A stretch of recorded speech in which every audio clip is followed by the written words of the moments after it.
All right. Well, I know once again I'm late to this one, but I figure now is as good a time as ever to talk about the latest episode of The Bridge. And the plot of this one is, it continues from the last one. Detective Cross has been abducted by the Chopper. Marco in this episode is working hard to find her. Meanwhile, Hank and the agents are closing in on Fausto Galvan. Meanwhile, Fausto Galvan is working to remove any weak links or untrustworthy individuals in his organization, namely Eleanor, Charlotte Millwright, everyone.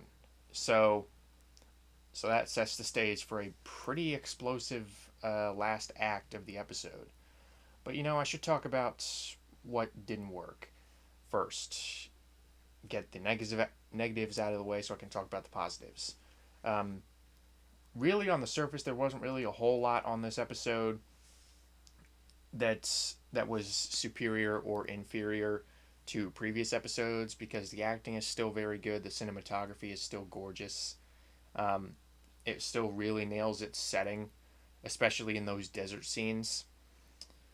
But what makes this one a little bit different is again the fact that Detective Cross has been abducted and is in this really desperate situation that we haven't really seen her in before. Now, I have to address the, in my opinion, colossal letdown of the Chopper, who is the name of the hitman who Fausto Gavan sends to take out Sonia. This guy, they basically spent a good chunk of the previous episode building him up. I mean, Fausto's like, send the Chopper. And they basically kept him shrouded in mystery. We didn't know anything about him.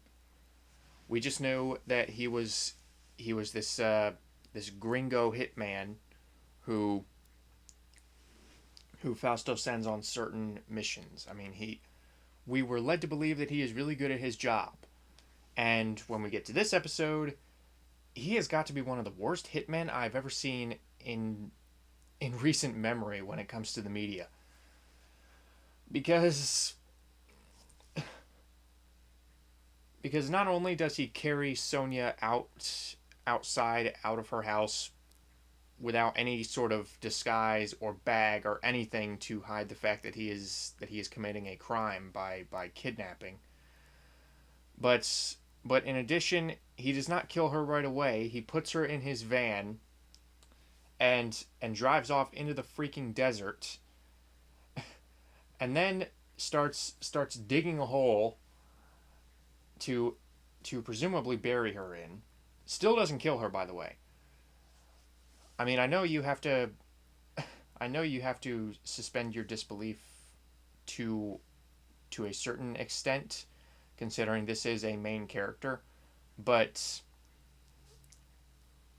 but still, it kind of robs credibility to to a different extent.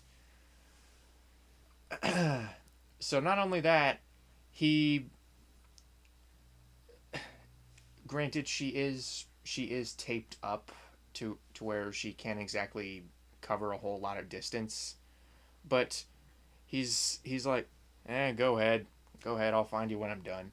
So he basically starts digging this hole and sends her to wander through the desert in a plea for escape.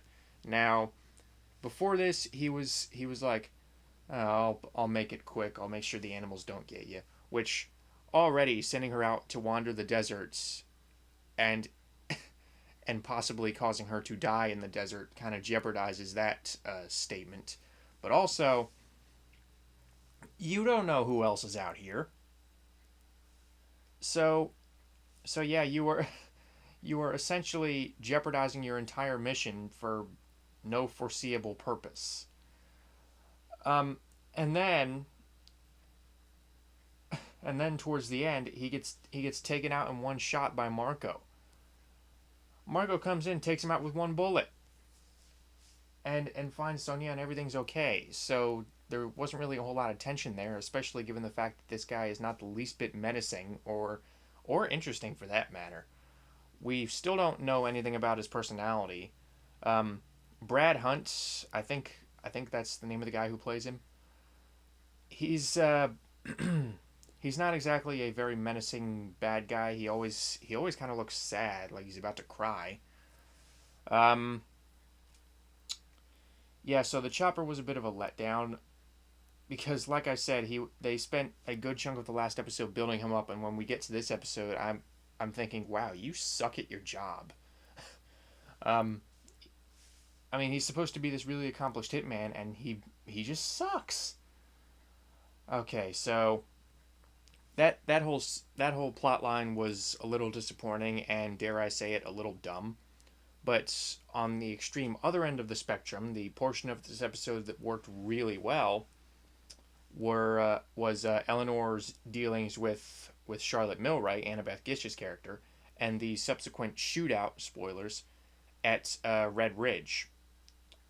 Now, this was I I'm usually against the idea of people saying that Game of Thrones originated a lot of the concepts that it uses, but this was a Game of Thrones Red Wedding style shootout. I mean, literally blood everywhere.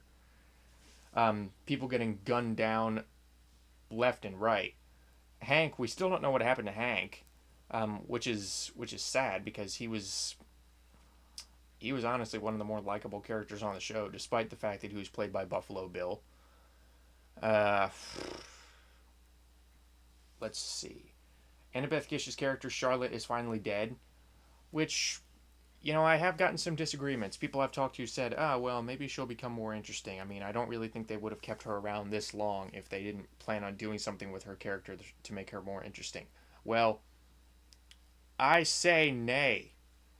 And by extension, I say good riddance. Not that Annabeth Gish was a bad actress or anything, but she was her character was without a doubt one of the most boring and uninteresting characters on the show, and I can't really say I'm sad to see her go.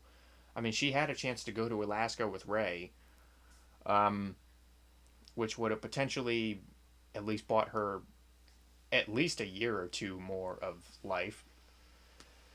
I mean, I don't really think Fausto Gavon has agents in Alaska, but I digress. I'm glad Eleanor didn't die because I'm actually starting to like Eleanor. Um, just how random and mysterious that she can be.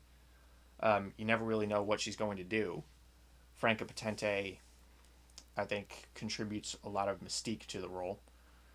So yeah, on one end, there was a portion of this episode that I didn't really feel worked quite as well as other plot lines. I think the whole Sonya being abducted thing, if it was the main focus, could have been a really suspenseful subplot, but there wasn't really a whole lot of suspense there.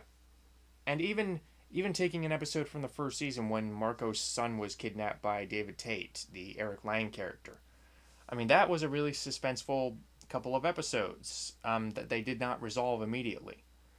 Um, Granted, I guess with this one they were trying to show, Marco knows who to talk to. Marco knows who kidnapped Sonya. So I guess there's that. But in addition, it just comes down to dramatic tension some of the time, and I didn't really think this episode, at least in this particular plot line, accomplished that.